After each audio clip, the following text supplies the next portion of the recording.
Well, hello, everybody. Welcome to the Gilded Vessel. My name is Robert, and I'm going to try this again.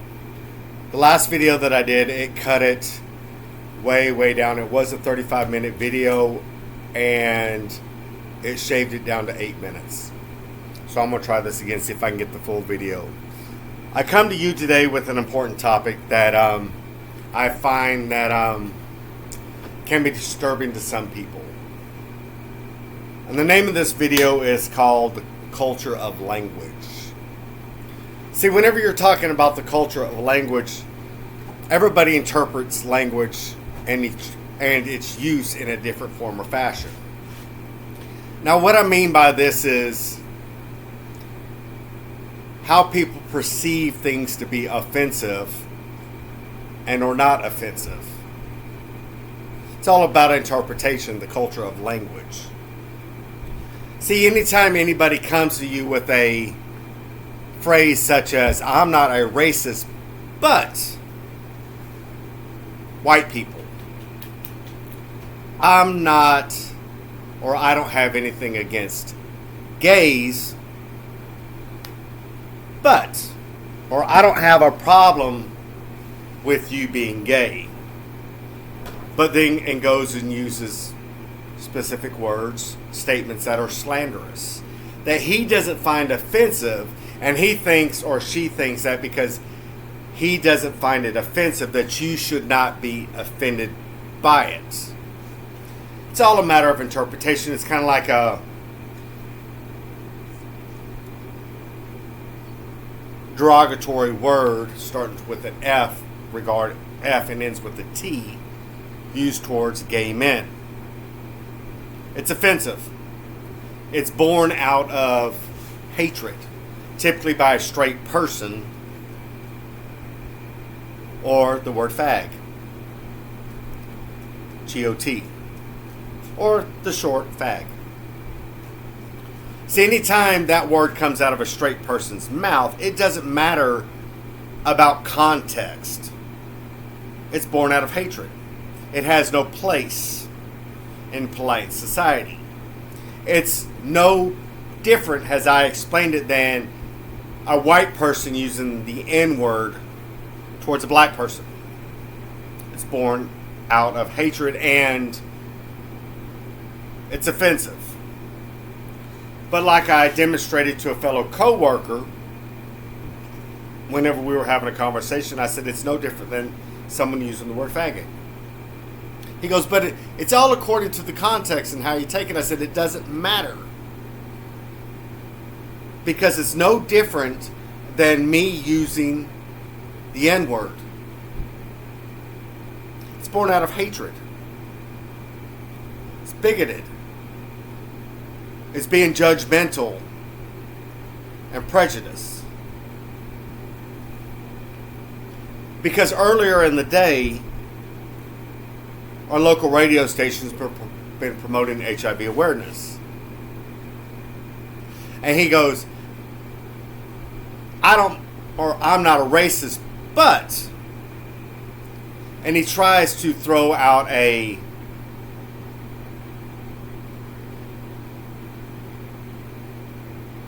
conspiracy theory about someone of his culture, I guess, had developed a vaccine for HIV.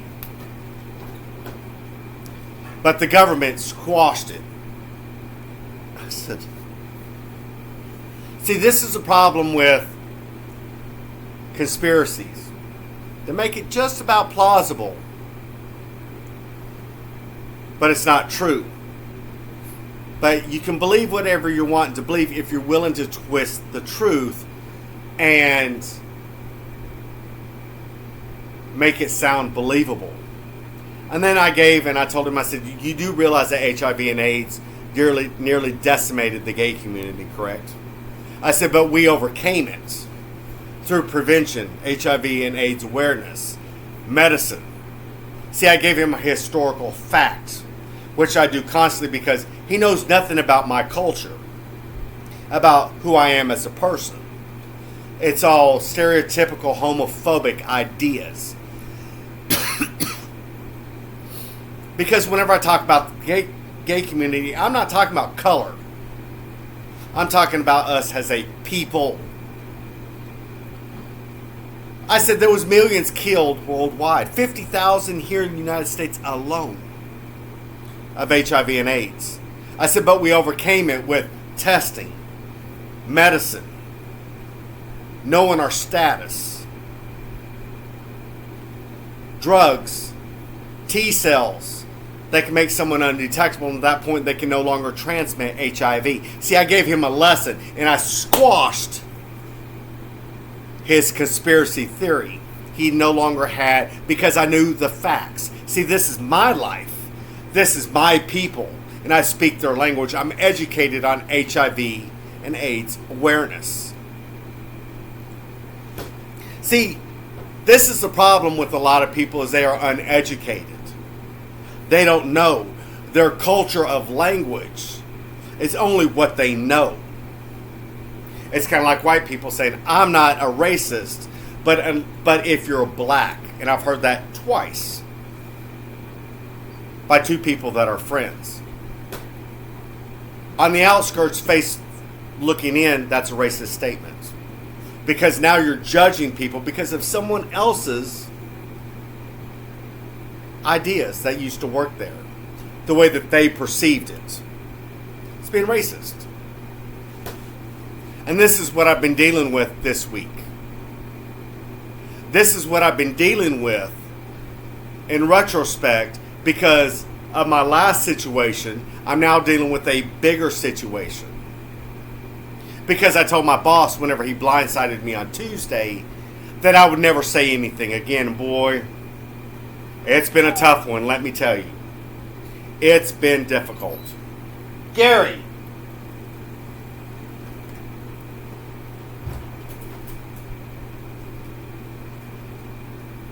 But I digress. Sorry, my puppy. What I'm trying to say is the culture of language is all about how you interpret things. It's about how you talk. See, I watched the message with TD Jakes this morning, and it hit spot on, start to finish. I need to go back and rewatch that message again. Because my first message that I did this morning was phenomenal. The last 10 minutes gave linkage to the first 25 minutes of me giving background. See, whenever you're dealing with homophobia and racism, it kind of makes you feel powerless. Because when you're coming or dealing with someone of a different ethnic background, and you're trying to defend your sexuality and who you are as a person, your skin color, then it can be perceived as being racist. When in fact, all you're doing is you're protecting yourself. You're standing up for who you are as a person. That's what slangs like this they do. They try to demoralize you so that you don't have a foot to stand on. And I've been battling that. But it's been a distraction. It's been stressing. Because you can hear the hatred in his voice. Though I've done nothing wrong to him, but been nice and a work partner. He's coming at me because of his other experiences, presumably with white people and his wife or his girlfriend that's white. And we've talked about this extensively. But I've done nothing to him. He's prejudiced because of his past experiences. So how do you overcome that? Look past it? Or do as, like the sermon about this morning with Thomas, whose name was Didymus, which means twin. I show up for work, but my spirit is absent, meaning I'm not going to deal with that. I'm going to ignore it as if it doesn't exist. And that's what I've been forced to do. Because, like I started to say before my puppy interrupted me, is I told my boss I would never deal or say anything anymore. Because I learned my lesson by going to HR before. If you're gay, you don't have a ground to stand on because they don't care. And roundabout way, I pointed that out. I said, I'll never say anything ever again. I said, I am here to do a job. That's it. I will come and do my job and go home at the end of the day. I let it be known that I'm not part of that team because the language, their cultural language, is play the game. See, it would appear that they know that there's a division within the work community there. They know what kind of people are working there. They know the cliques. And by far, he has his pets as well, too. Because each and every time I tried to talk to him, other times this week, attitude. I'm not one of them. They've made it very, very clear. But he came up to me because someone lied upon me. And he took it as a gospel. Instead of coming up and talking to me about the situation, he comes up to me with attitude, culture of language. Didn't give any specifics. Oh, God forbid. No. Don't allow me to defend myself. Culture of language. It was his word, what he heard from someone else, and he took it as the gospel. Because it came from a guy that's no longer my trainer. He's my guardian, but I'm supposed to be able to go to my guardian if I have any issues. Well, how can I go to that guardian when he was the one that said something to the big boss who went to the supervisor who blindsided me? Because they didn't like the way I was taught to do something. Because I knew that's what was going on. One, God gave me a dream about it Tuesday night and showed me exactly what I needed to know and who told on me and why it was done so. It was so much so and so powerful, I didn't go to bed until around, I was woken up about 1:38. I didn't go to bed till after 1:30, maybe 2 o'clock. God beat me up about that. And see, God will do that. If he gives you a dream, like what I'm getting ready to explain here in a second, it's a prophetic dream because he's telling you something. Now, last week or the week before last, I had a dream that I was on a battleship. Or a ship, steel ship, a military vessel, if you will. And the importance of that is because it's showing that you're doing battle. It's showing that you're in a war because of the nature of the vessel that you're on. Now, I was dreaming that I was running from something. Now, early in the dream, I didn't know what it was. But as the dream progressed, it was zombies. Listen, hear me out. But there was other people running too. And at one point, a girl gets caught.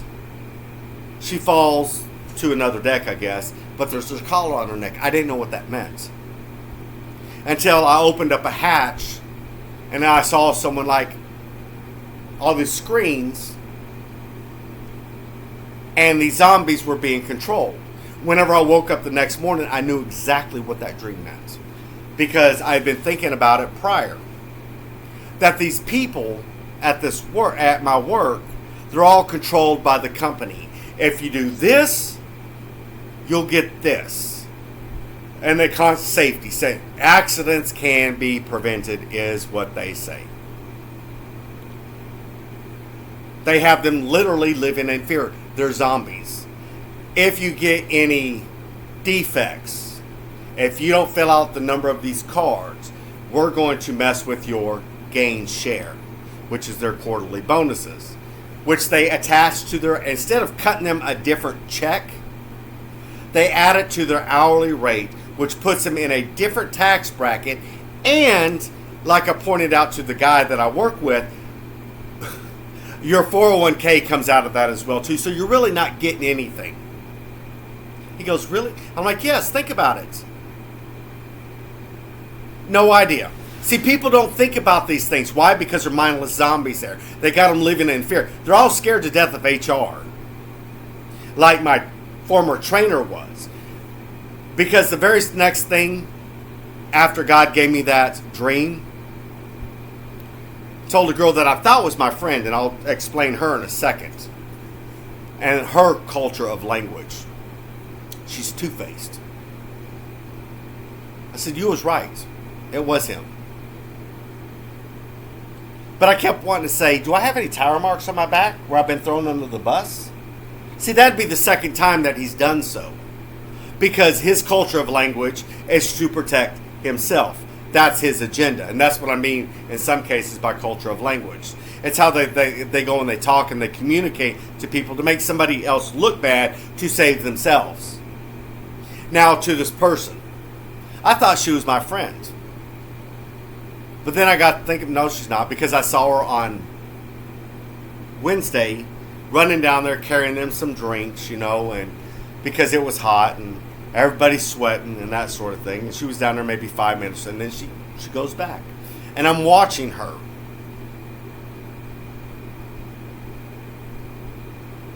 I'm like, I see who you are. And I had a conversation with my work partner about it too. I didn't care. She's two-faced. Just like everybody in that department is. So now I have to be careful about my language. Because, like my boss said, I told him, I said, everybody knows here exactly knows what happened. He goes, it could start in trenchers and be all the way down to brush cutters in 1 minute.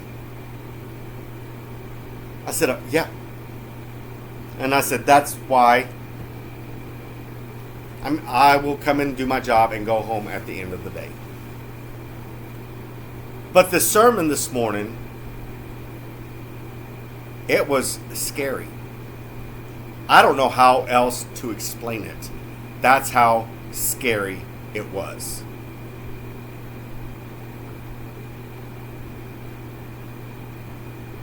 But the point I'm trying to get to you, ladies and gentlemen, is whenever you're working in a facility and everybody's scared, they become zombies. Okay? Their culture of language is everything is to say, yes, master, no, master, okay, master, because they've been retrained to the language of that culture, if you will. And it's important to know that. It's important to know your surroundings. It's important to know that when people use specific language, they are what they're trying to deny. Make no qualms about it. Anytime someone says, I don't have a problem with gay people, one, they just labeled. Two, they just admitted that they do.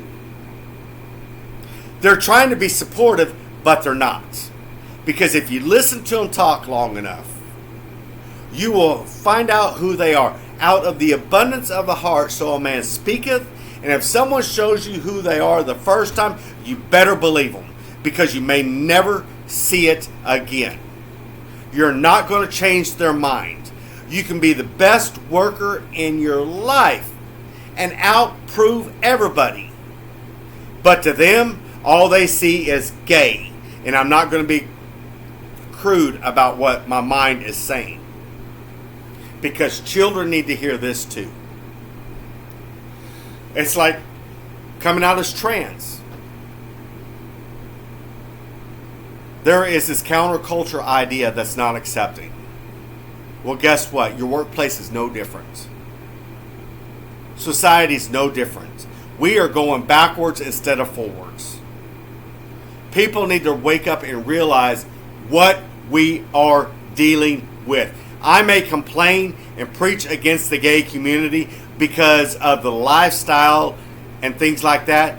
But ladies and gentlemen, let me tell you right now, we are under severe attack. And it's only going to get worse. Because people don't want... I waited to come out. I should have been open right up front. Because they didn't like me then, and they're still not going to like me tomorrow. I've been there 7 weeks, and there's people that is yet to have talked to me. I've done nothing to them. But whenever I went to HR, now I'm the pariah. Now I'm the outcast. Because I stood up because of some inappropriate language that offended me. And that's something else too.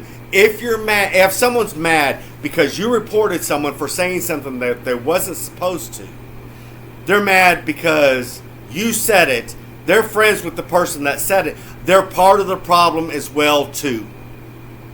That means they don't care because they support it. If they are not upset and on your side and come up to you and say, I support you, you did the right thing, I know what took place, they're part of the disease in your workplace. But yet we're not supposed to say anything. We're not supposed to stand up for ourselves. We're supposed to take it.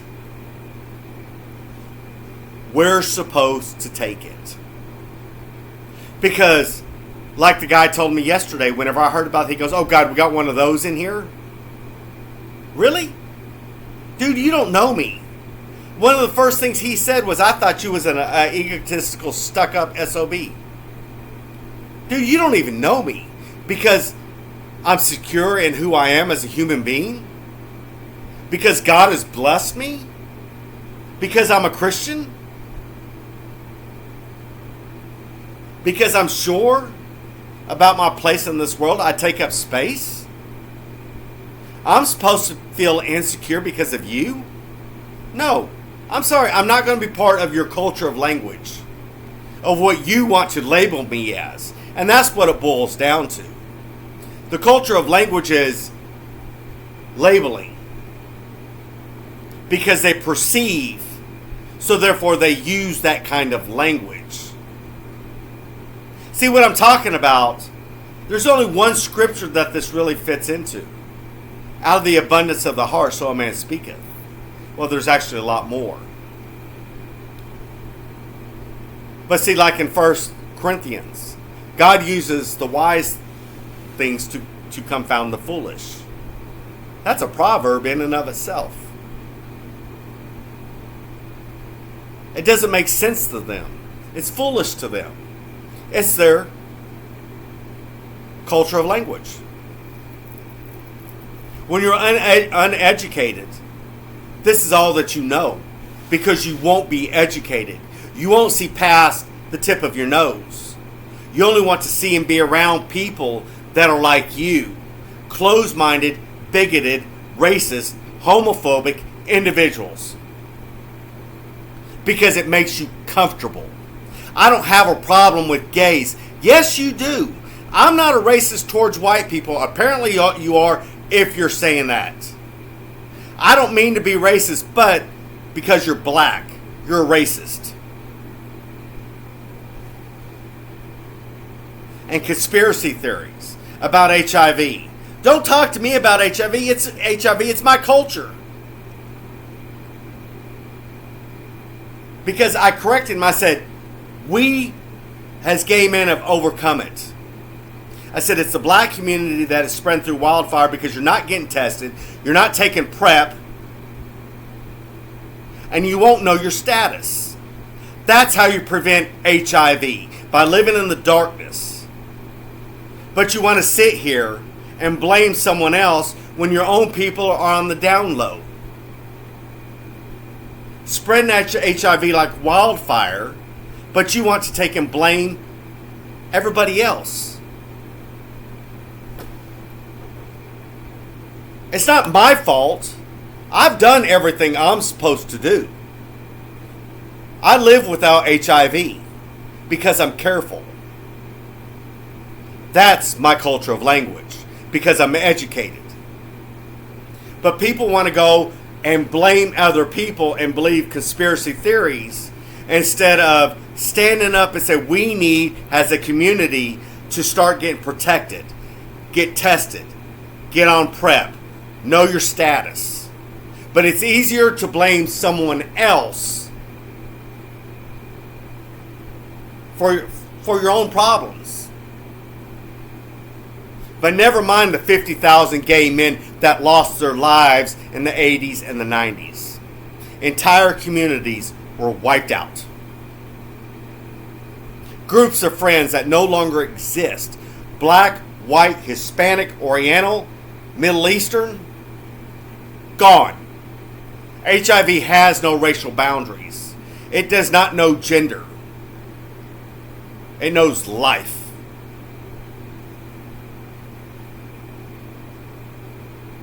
This is what racism bothers me, because it creates hate. You rather blame someone else for your problems instead of being a leader in your community, whether you're black, white, Asian, Middle Eastern, doesn't matter. Blame someone else for your problems. That's racism. Not liking them because you have a stereotypical idea, instead of looking at yourself in the mirror and saying, you know what? Yes, I get that. Homophobia is no different, because you're not educated. It's the culture of the language. So, anyway, hope everybody has a blessed day. Quit blaming other people for your problems. Look in the mirror. We are all not free of guilt. But there's a whole lot of people out there that's having sex with other people. They're blaming gays for it, when in reality, their boys are gay as well too, but acting straight. And then going and having sex with females.